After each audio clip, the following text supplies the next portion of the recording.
topic of this. The topic which is in news is standing deposit facility, which is SDF. See, in the regular classes, I have already taught you what is standing deposit facility and what is the difference between SDF and RRR.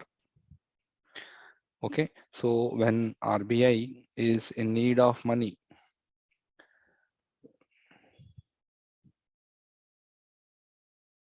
when RBI is in need of money, what does it do? Am I audible? Can you please quickly answer? Am I audible?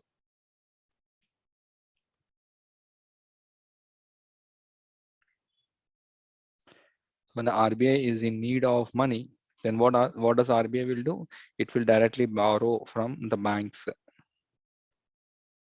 It will directly borrow from the banks. That means RBI will borrow from the banks by depositing certain collaterals, and the banks will lend to RBI. Okay, this mechanism by depositing collaterals and the rate which is charged, an interest rate by the banks on the RBI, is called as reverse repo rate.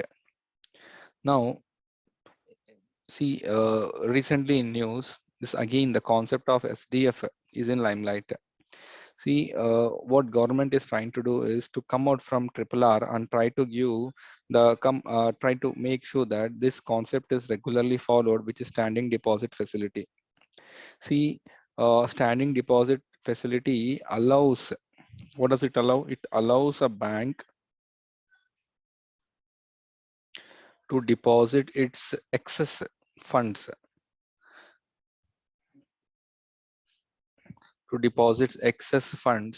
Okay, so what all the excess funds it can directly deposit with the Reserve Bank of India. And as the funds are very high in number, I mean, like it was very excess, so there is no role of collateral. I am expecting this question in the preliminary examination, that is standing deposit facility. I'm choosing only those questions which are most probable question for this exam. So standing deposit facility is that facility where the banks, if they have an excess funds with them, they can easily deposit with the RBI, and you need not print as much of collaterals as you can. And this is what I have written here: excess fund at the higher rate, but without taking any collateral from RBI.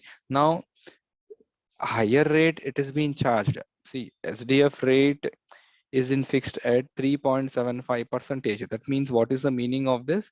I am encouraging you to get all those reserves what you have along with you or with the market, so that the entire money you can pump from the market to the RBI, where the inflation can be reduced. Okay, so this is exactly what is meant by standing deposit facility. That means this reverse repo rate is, moreover, it is fixed.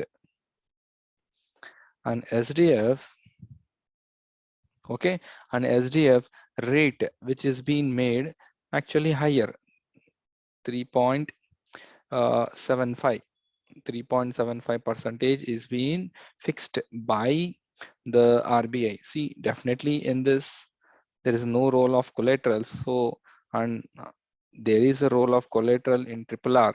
So if we consider, obviously the RRR has the collaterals, so definitely RRR will consider lower interest rate.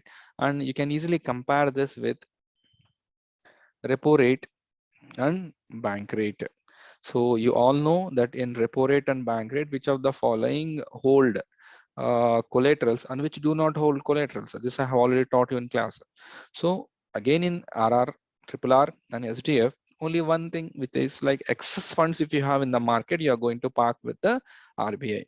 And now from here on, whenever there's an excess flow of funds in the market, SDF is going to be permanently replace the fixed. Who is going to fix this? RBI is permanently going to fix the reverse repo rate, okay, as the floor of the LAF. Floor of the LAF includes RR and RRR. Under this RRR mechanism, I am going to add now SDF. All right, I hope this concept is clear, and this concept has already been taught multiple times. So I'll make sure that please revise your class notes and make sure that you don't make a single mistake in the concept of SDF. Next topic for today is National Monetization Program and National Infrastructural Pipeline. See, in this, first you have to know what are the different types of projects. One is the blue field,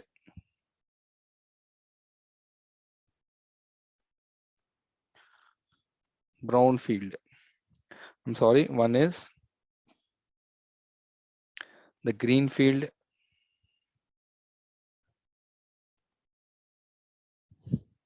and other one is the brown field. Okay, so you have green field as well as the brown field. See, any project which you start will be from a scratch. Any project which you start will be on scratch.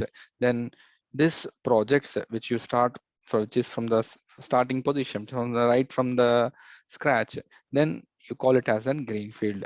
Project which is already existing, project which is already existing. For example, any project which needs to complete takes around 100%. So in this, out of 100%, imagine 60% is done. So when 60% is done, obviously this 60% has been done by central government and 40% is remaining. 40% is remaining. So these 40% will be handed over to the private sector. Earlier, we used to hand over them the 100% from the scratch. That needs around, for 1% to complete it is 1 crore. It used to take at least 100 crores. This 100 crores, this private sector used to get it from banks, which could lead to non-performing asset loss. Example, IL and FS crisis. All right. So such kind of things might happen. So ILNFS crisis used to happen. So what did we do? We immediately tried to stop this. We immediately stopped this. So that should not be.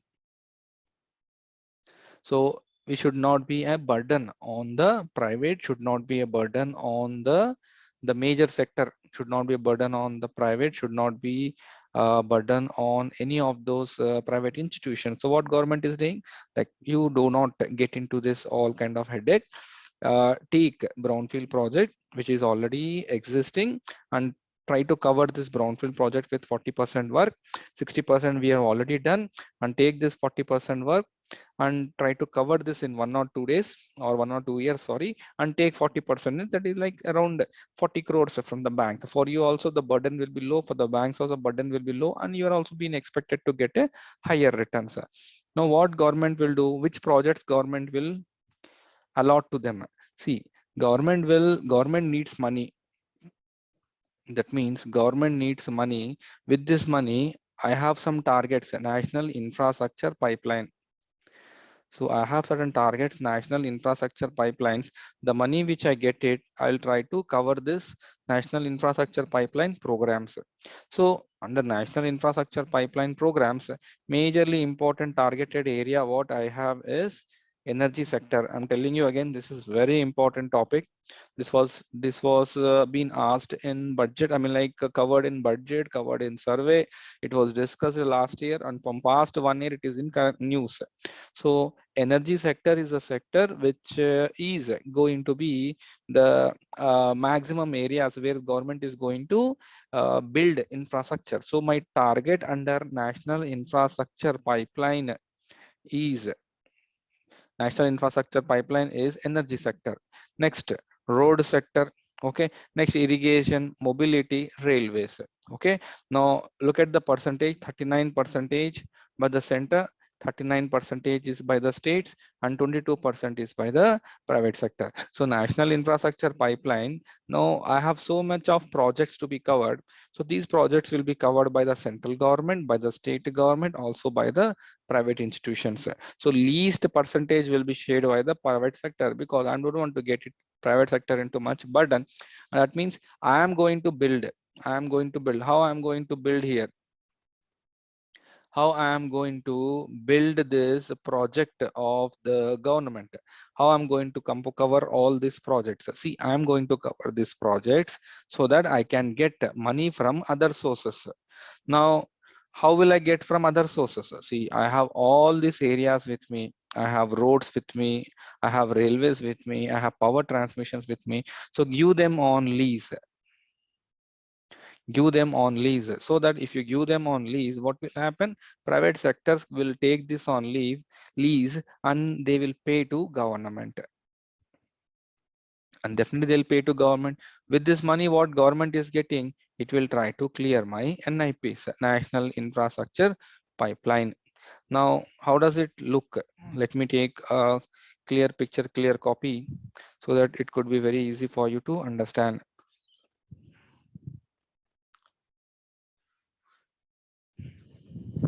Look, I have certain targets.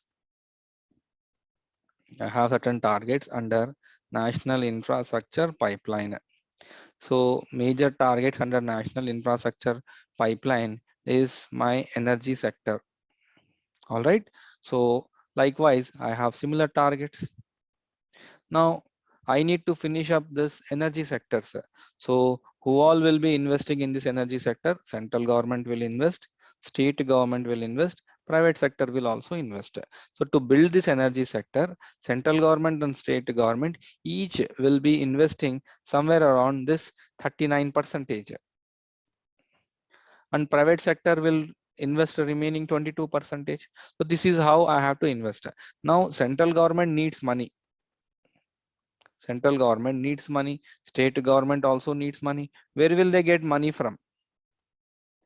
So what they will do, we have so many existing projects. We need money, so we don't want to get into loans or all. We have some existing projects. These existing projects, for example, roads.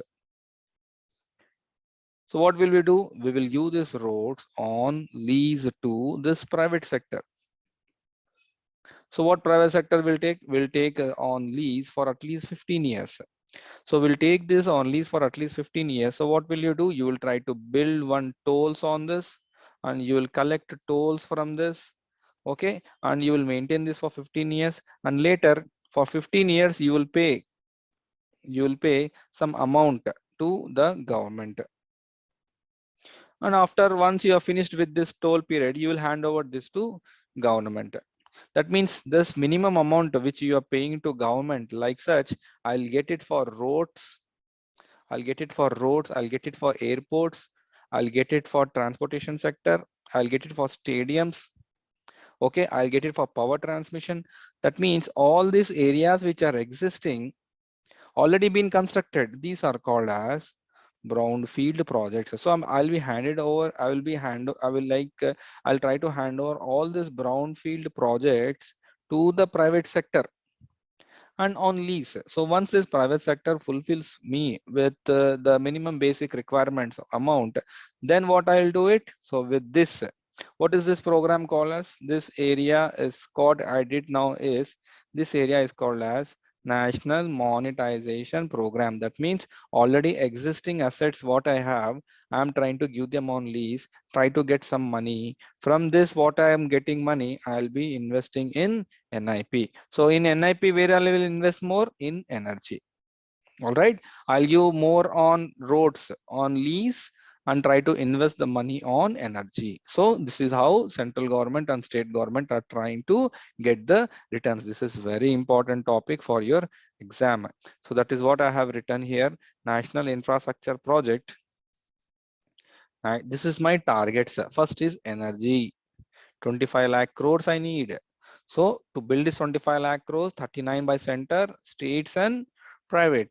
Later, how will I get this? I will give this roads on lease. So 1,60,200 crores is what the maximum which I'm going to get it from the road sections. So remember, now my total target from national monetization is 6 lakh crore. So remember this term, 6 lakhs crores, and try to little bit by heart all these projects under national monetization program, like roads, railways, power transmissions, power generations. See, even we have stadiums here, ports here, aviation, mining. warehousing, telecom. So just try to by heart those so that this can be asked in your exam, which could be very, very useful for you. Because these, from this I'm going to try to collect some money from the private, which is around 6 lakh crore, and invest in this area. I hope this is very, very clear for you guys. Next, revenue expenditures. If I consider the most important topic for today, which is revenue expenditures, remember revenue expenditures in terms of subsidy, if I consider, there are three types of subsidies which are given by the government. One is the food subsidy, other one is the fuel subsidy, okay, and third one is the energy or fuel is the one. Third one is the energy, and here it is agriculture subsidies. Okay, three types of subsidies. All these I have written in order. Food is greater than agriculture, which is greater than energy. So let us look the previous trend of the agriculture area, which the government has spent from its pocket. So look at how much government has spent from its pocket. So they could be a trend based questions can be asked. That means food subsidies has gradually increased. Such questions can be asked. Agriculture subsidies has gradually decreased. Such questions can also be asked. Now look, right from 2013 to 2022, see, first you need to understand that food subsidies are very much higher when compared to, okay, fertilizer subsidies. Now there could be a question asked, food subsidies, fertilizer subsidies when compared to food subsidies, or the food subsidies are almost two times, okay, are almost two times of fertilizer subsidies. That is true because he's using the term almost there. So remember, food subsidy is always the higher when compared to agriculture or fertilizer subsidies when compared to energy. Energy is the least one. And trend based question, what kind of trend based question you can expect here? See, he can ask like food based subsidies has, uniformly, I mean like food based subsidies has considerably, when you look at it, has continuously increased. That means it was earlier 1992,000, then later it was 1 lakh, later it was like 1 lakh 17,000, next it went to 1 lakh 39, then again it declined to 1 lakh 10,000. So what does it mean? It means that we cannot conclude here that food subsidies has continuously increased. There is an downfall, and also there is an increase. There is an hike, and also there is an fall in the food subsidies. So do not blindly go. I mean, like take past 5 years also. 1, 2, 3, 4, 5. He might ask like in the past 5 years, food subsidies have gradually government has spent more. See, here you have spent around 1 lakh. Here you have spent around 5 lakhs. Here again 2 lakhs. So there is no way that it has drastically increased. So we cannot say it has drastically increased over a period of time, because there is a there's based on the requirements I have spent more on food, and there is a requirement I have spent less on food. See, in 2020-21, obviously food subsidies will be higher. Why? The reason, obviously fertilizer subsidies will also be higher. This can also be a question. Why? Because of COVID. Because of COVID, what happened? Because people's expectations are very high. When people's expectations are very high, obviously any kind of sector it might be, you need to spend more on the food as well as the fertilizers. So trend based questions are very much asked in your exam. So make sure that you revise and read all the trend based questions which are continuously asked in your examination. All right, next, bond yield fiscal deficit. This is one very important topic. Yield, last year also in the prelims he has asked this question, bond yield fiscal deficit. See, our finance minister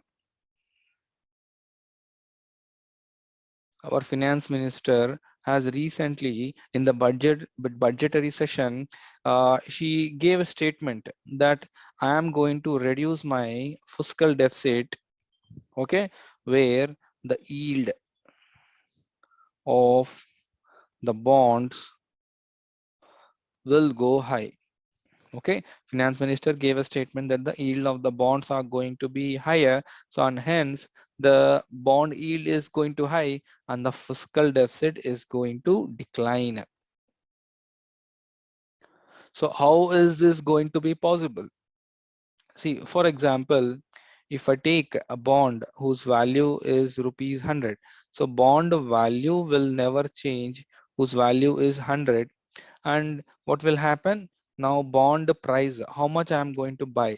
For example, government is saying that I need to reduce my fiscal deficit. So government is going to reduce its fiscal deficit.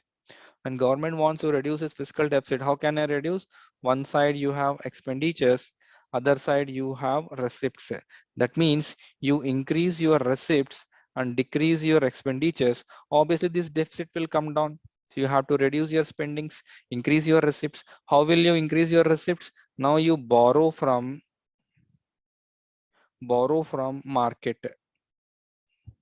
When you borrow from the market, what will happen in the simple language? When you borrow, clearly it means that I am going to release bonds in the market,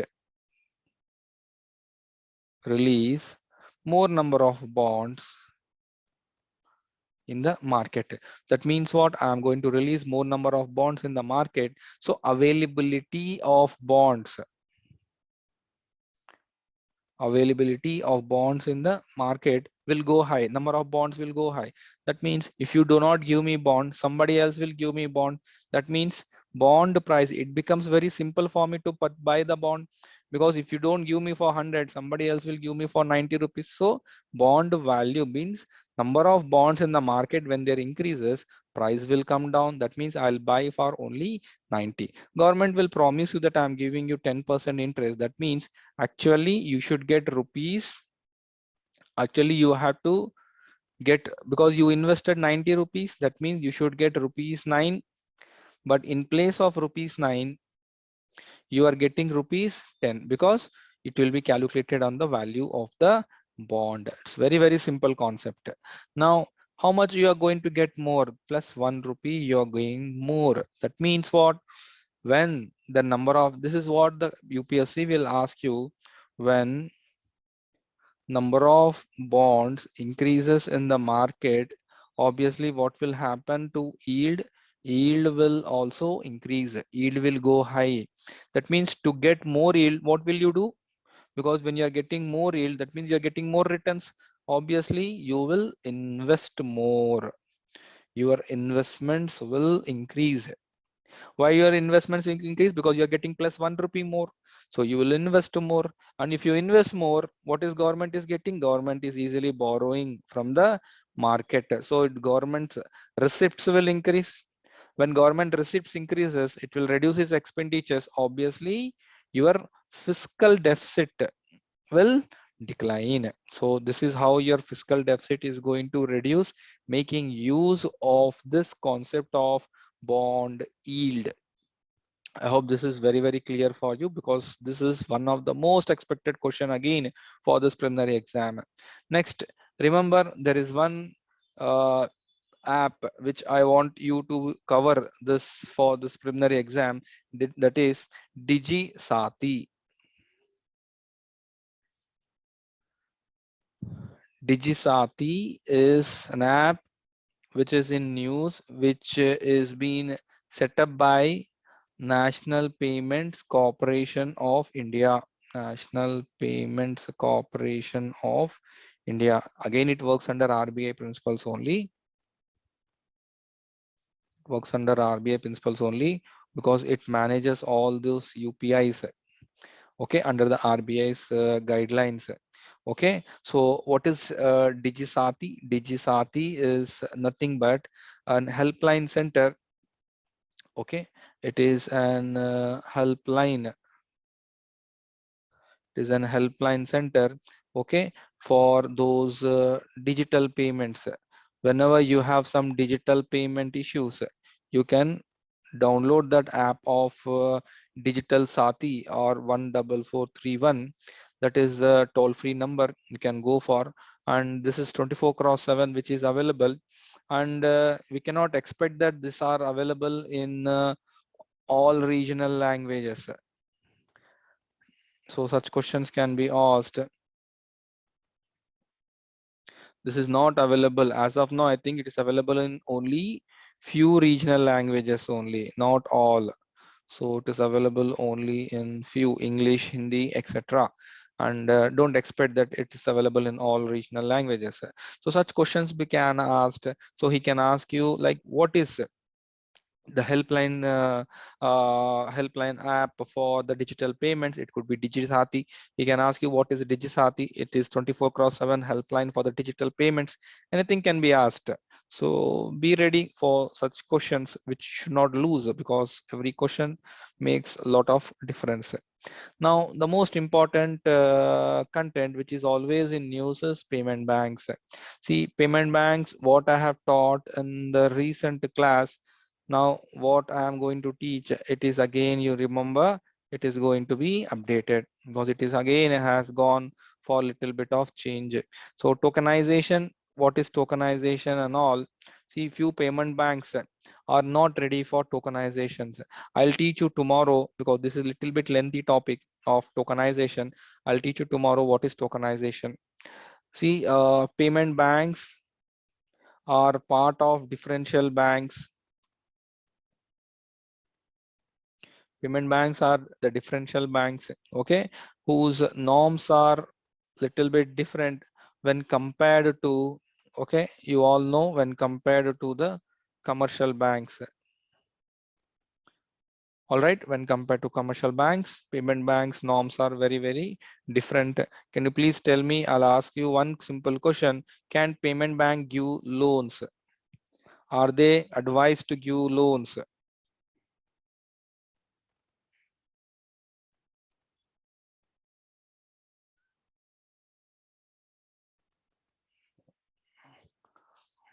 Okay, so you all know that payment banks cannot go into this lending activities, or cannot lend, okay, loans. And payment banks, even if they accept deposits, the deposits are up to only 2 lakhs. How do these payment banks earn? These deposits are again classified into 25% and 75%. One set they will go and deposit in the government securities, and other set they'll go and deposit in some sort of investments. Okay, and few things like they will deposit in scheduled commercial banks, etc. So payment banks are those banks whose responsibilities are like not much higher when compared to scheduled commercial banks. Now remember, their CRR, SLR. I'm telling you again, do they need to maintain CRR, SLR? Yes, they have to maintain CRR and SLR, but it cannot be equated with regular banks. Regular banks, CRR, SLR are very different.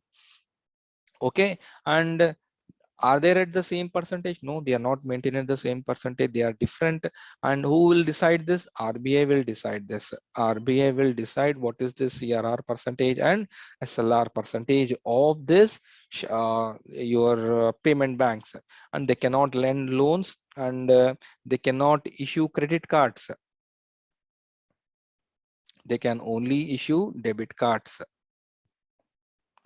All right, and when they do not fall into any sort of loans category, obviously priority sector lending is not applicable to payment banks, because they are not into any loan, so hence they cannot give any sort of lending activity.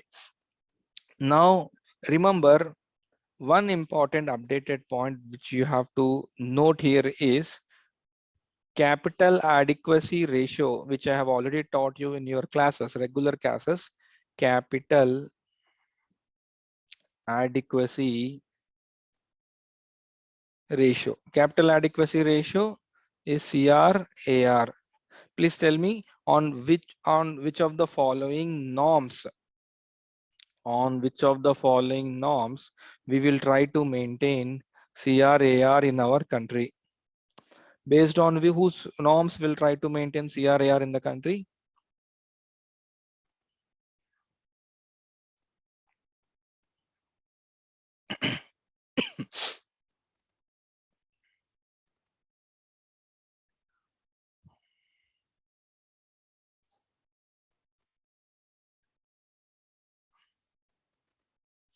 Very good. It is based on Basel norms. We try to maintain CRAR in the country. Now, remember one very important point. See, I told you CRAR is applicable. Yes, CRAR is applicable, but it is not equal to regular banks. These are the norms which are set by RBI. I already told you credit cards are not applicable. Debit card schemes are applicable. PSL is not applicable, but CRAR is applicable. That means capital risk adequacy ratio. It is the minimum percentage that every bank has to keep aside like CRR, SLR, so that it can absorb the external shocks. Very simple topic. See, why are you maintaining CRR and SLR? We are maintaining CRR and SLR so that in future, if there is any issue, you already have some amount with the RBI, that is CRR, and some amount with yourself, that is SLR. Now, in the same case, if you take CRAR, very simple concept, you need to maintain as per Basel norms 8% and as per RBI 9%. So RBI has chosen 9% over 8%. That means every bank has to put 9% of CRAR with itself. Okay, so what is that?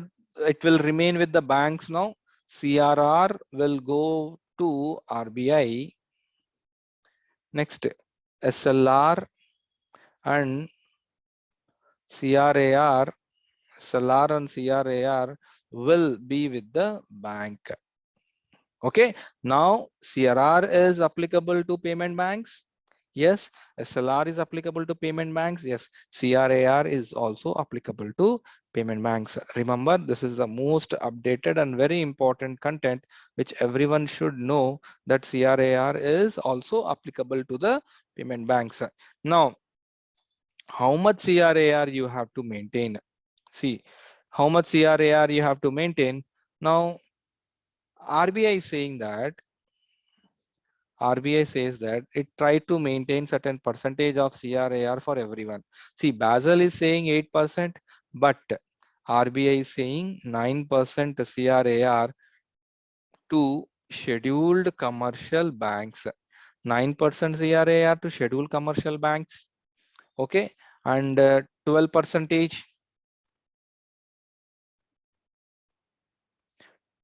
12 percentage needs to be maintained with public sector banks. All right. Next, payment banks needs to maintain 15% CRAR. So read this very properly. Scheduled commercial bank 9%, public sector banks 12%, payment banks 15%. That means India has not implemented CRAR yet. Remember, India has not implemented CRAR yet. It's a proposal, but I'm saying it is applicable to whom? To payment banks. How much? 15%. So public sector banks, it is 12%. Scheduled commercial bank, it is 9%. So you have to remember that payment banks are very important banks for your exam, and payment banks criteria itself is very, very unique, very different. To get satisfied by the government, then by the RBI, then you'll be getting a license of the payment bank. You can open the payment bank. For example, we have Paytm payment bank. We have India Post Payment Bank, which is the first scheduled category under the differential banks. And payment banks will be again needs to work very hard to become a commercial banks. So remember, payment banks concept is again in news, so be careful and revise the concepts. Now, other important concept which you should know is all India financial intermediaries. So what are all India financial intermediaries? See, just remember the flow chart which we have discussed in the class notes. So we have financial institutions. In financial institution, how did we classify? We classify them into banks. We classify them into non-banks. So now we'll be considering only non-banks. In non-banks, we have all India financial intermediaries. Non-banks, we have primary dealers, and in non-banks, we also have non-banking financial companies. If you take AIFI, the same classification is given here. Okay, if I take AIFI, in AIFI we have Exim Bank, we have NABARD, we have SIDBI, and we have National Housing Bank.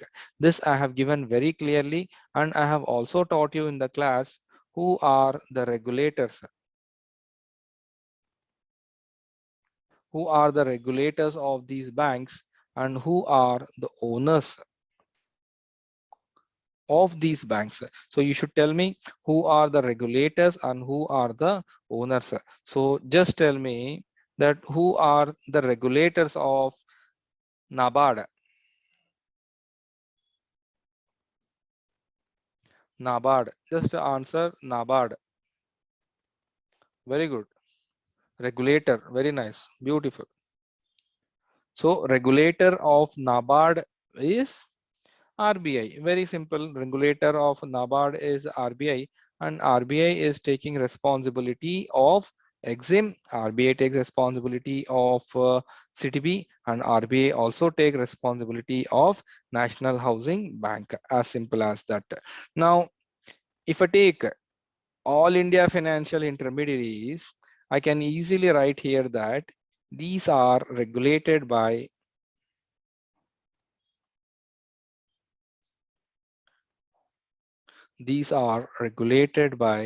Reserve Bank of India. Okay, and you need not have anything. And when they are regulated by Reserve Bank of India, then obviously every AIFI has been established. They're not been established based on NABARD Act. Remember, they are being established based on their own acts. We have discussed this because Exim is established based on Exim Act, NABARD Act 1982, SIDBI Act, National Housing Bank Act. Now they have been established based on their own act. We don't have any such other act. They are not been established under RBI Act 1934, etc. Okay, RBI Act 1934 is applicable because RBI is a regulator. But based on that act, these banks are not established because these non-banks are established based on their own acts. This is one important thing which you should remember. Now, if I ask you a simple question, again, we are going to get this Basel norms. Again, if I consider Basel norms, see, you know Basel norms, everyone. Okay, so for protection of the banks, etc., 9% CRAR needs to be maintained. Basel norms, risk, Basel norm, loan criteria, okay, Basel norms, okay, functionality, supervision, administration. Basel has so many things. So, till now we have discussed about the banks, and tell me, AIFIs are definitely non-banks. So all these AIFIs which are 4 in number, do Basel norms are applicable to them or not?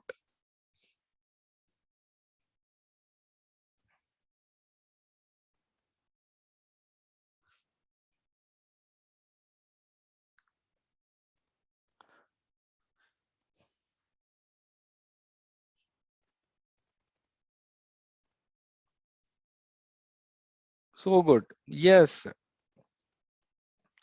my dear, Basel banks, all this Basel norms are applicable to all India financial intermediaries. See, Basel basically talks about financial institutions also. What are the risk needs to be controlled, administrative process, okay, supervisory role, managerial task. So don't consider Basel means something only CRAR. It is something more than CRAR. That means even this AIFIs has some supervisory administrative authorities. Some market risk will be there. Okay, or for all such kind of risk, definitely you have to follow Basel norms, which are set by Reserve Bank of India.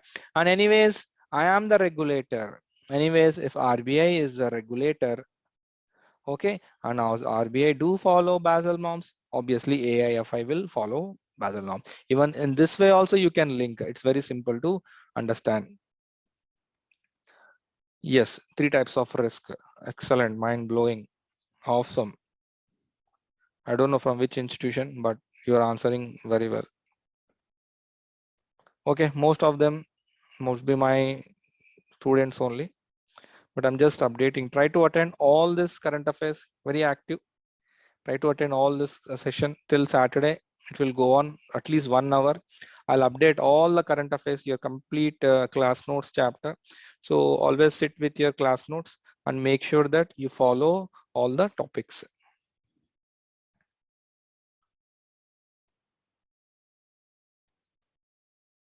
Okay, next, very important, we have not covered this in our regular classes. Reserve Bank Innovation Hub. Okay, it is Reserve Bank.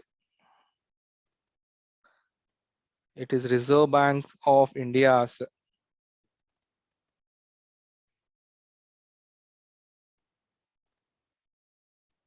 It is Reserve Bank of India's innovation hub. Like, you know, there's an innovation hub for Niti Aayog also. So this is one case, Reserve Bank of India Innovation Hub. Taruni, you drop me a message here. Yeah, you can contact me at any of the institutions in Hyderabad, majorly 21st Century, AKS, and online, or you can talk to tribal welfare institutions. So at any of the place, you can definitely. And there is no separate course as of now. Only after June I can start, and you can contact me. No issues to get your issues solved. Okay, now see, India's own digital, this is the latest news.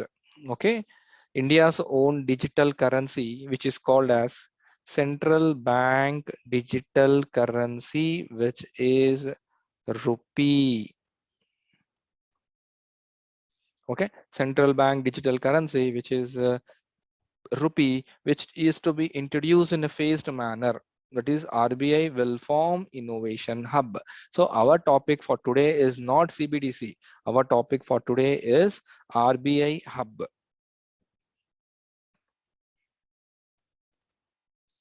Reserve Bank of India Innovation Hub. Even this question we can expect because this is very much in news.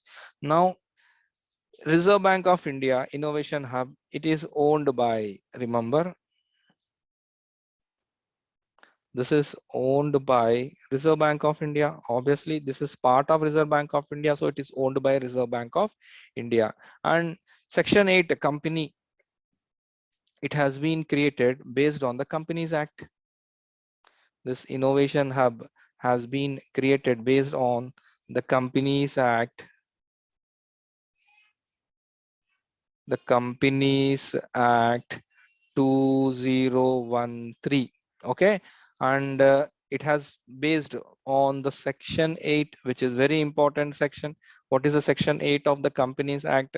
That means, see, section 8 says that whenever your company gets profits, okay, these profits are generated whenever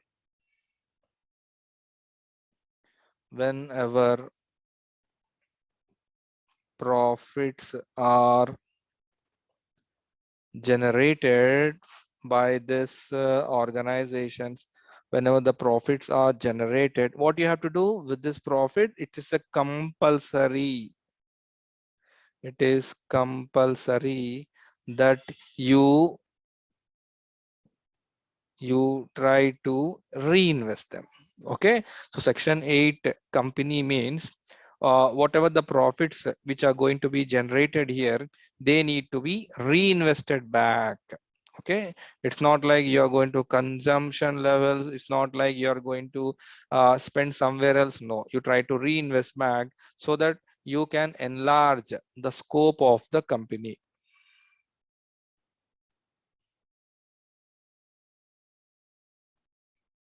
You can enlarge the scope of the company. So as of now, this is one important proposal where Reserve Bank of India's innovation hub is may come up in Karnataka, Bangalore, means a permanent center.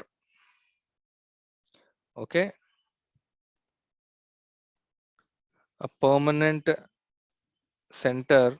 Okay, may be a well established center. The RBI is going to form at a Bangalore. So what is the responsibilities of this innovation hub? Responsibilities of this innovation hub is it is going to advise. It is going to advise. To whom does it will advise? Reserve Bank of India. So it is going to advise the Reserve Bank of India.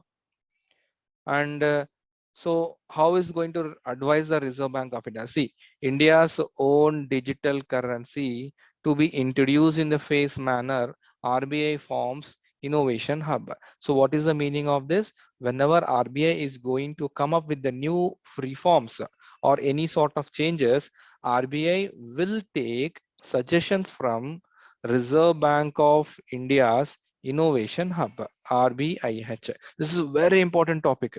So in the next coming videos, I am going to help you. I am going to explain you what is the your composition of Reserve Bank of India hub, and who is the head of that, and what is the responsibility of Reserve Bank of India's hub. So RBI hub, if we consider RBI hub, the most important point is, one second.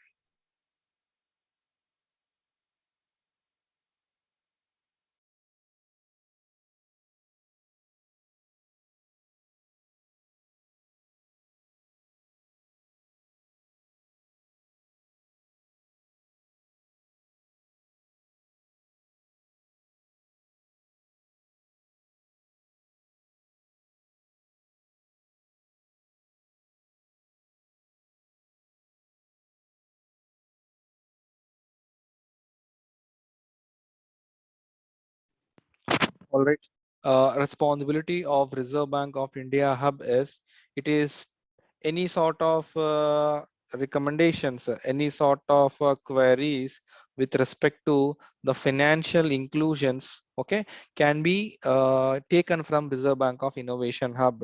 Any sort of new product, okay, any sort of new creations, new products, any sort of new creation, for example, central bank digital currencies, all such reforms, okay, will be considered from this Reserve Bank Innovation Hub, and it is going to be very helpful for us.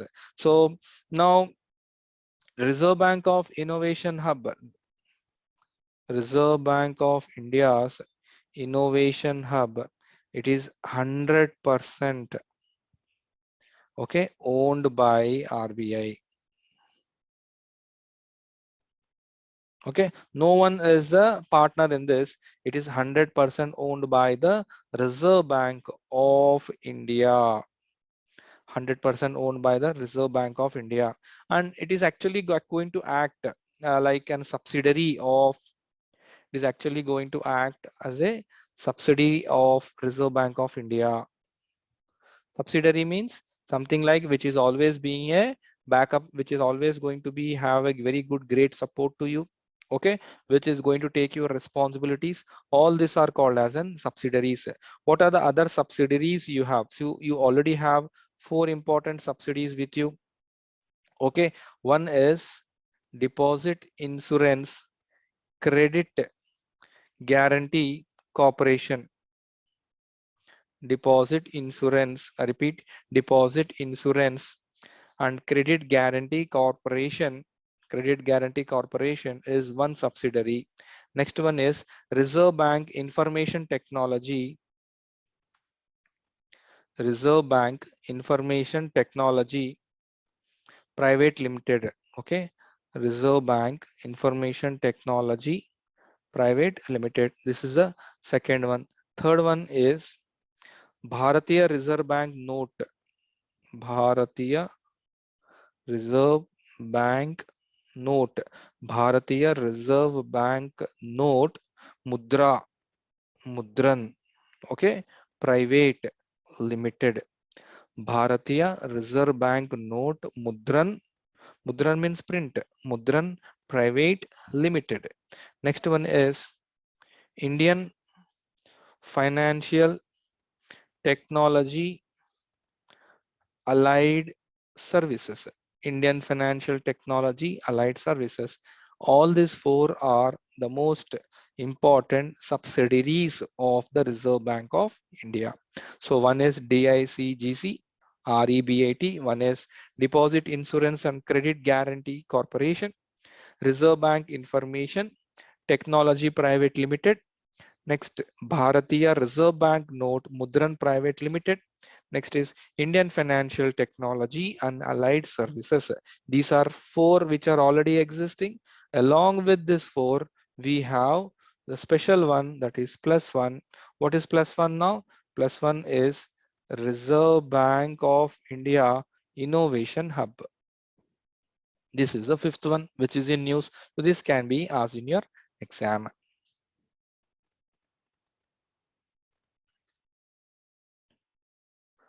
All right, next.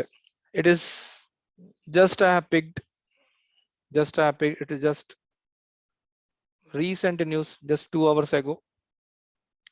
Recent news 2 hours ago. So what is this news? See, news is like government has compensated, okay, government has compensated the pending, okay, the GST compensation. Government has compensated the pending GST compensation. So all the dues which were pending from 2000, I'll teach you what is GST compensation says, how it is going to benefit the state governments, why the central government has to clear these compensations and everything. See, all the pending dues from December 21 to May 2021 now has been cleared. See, the center on Tuesday, that is now today itself, has paid to the state by releasing an amount of 86,912 crores. This is what you have paid, and dipping its own coffin. That means what? It has already gone into 25,000 crores, like deficit by giving this. That nothing to related to our preparation or state governments related. It is the responsibility of the central government who will take care now. See, finance minister said this, that this is being done to assist the states in managing their resources and ensuring that the programs, especially the expenditure on capital, is carried out successfully during the financial year. And now the states are only owned compensation under the GST regime for 1 month, that is June 2022. That is, and the state has been guaranteed a certain level of revenue for the first 5 years. Now, what is the meaning of this? What do you mean by GST compensation? See, GST compensation, which is made by central government to the state governments. GST compensation is made by the central government to the state governments. Why? Because they have introduced GST. So when they have introduced GST, obviously it's their responsibility to pay to the state governments, because of their huge revenue deficits. Because the states are into revenue deficits, it's your responsibility to compensate them with your compensation. Then how is that central government gathering this? They created GST compensation fund. GST compensation fund was, formed by this central government, where it will try to add this compensation cess. Okay, it introduced compensation cess, which goes into GST compensation fund. From this compensation fund, it goes to state government so that it can clear its revenue deficit. This revenue deficit was formed because government has introduced GST in the year 2017, and it has promised that for next 5 years. That means, when did you introduce GST? That is in the month of July, I guess. So in the month of July, you introduce this GST. That means from July 2017 to June 2022. Okay, from July 2017 to June 2022, what I'm trying to do, I will try to compensate the loss for next 5 years. This is what the central government has promised to the state governments. Now, the most important point here is once you cross June 2022, once you are done with this June 2022, you are not going to compensate. That means from July 2017 to June 2022, you are going to compensate. Once you cross June 2022, there will be no compensation by the central government to the state governments. So I'm not going to compensate. How did I compensate it to you? I have added compensation cess. I brought cess. You all know what is cess. Cess is a tax on tax concept. Now I'll be adding this cess on some of the tax. For example, the items includes like mostly Pigovian. Did we discuss Pigovian in the class? Anyone? Like Pigovian, cigarettes, tobacco, aerator water, luxury goods. All right, luxury goods. So all these things, okay, all these things will be getting added. All these things will be getting added with the okay compensation says. See, these says mostly will be on the high-end products. This will be mostly on the high-end products or sin goods or Pigovian, like cigarettes, alcohols, aerated, okay, luxury goods, etc. So this is the case. Like I'm trying to collect. See, I'm going to charge tax on this. Like I'll charge excise on them. On this excise, I'm trying to add them compensation cess also. This compensation cess I collected, right? It goes to the fund. From this fund, it goes to state government. Now today itself, in the evening, okay, they have cleared till May. 1 month is pending. They will clear in the next month. This is what they have promised. And you know, there is no compensation cess after June 2022. But one very important point I wanted you to add here is now there will not be any compensation, but central government will continue to add compensation cess. It will continue to collect the compensation cess. It will not abolish compensation cess. Why? It central government says that due to COVID scenarios and all, I have faced a lot of issues, and in the pandemic I have not got much returns. So what I have to do, I will try to collect, I will continue this compensation cess, and I have got lot of issues. To fulfill this, compensation cess will be applicable on all those products to get the returns. But it doesn't mean compensation has stopped. Compensation cess will stop. Okay, compensation has stopped, but compensation cess will continue. So this is very important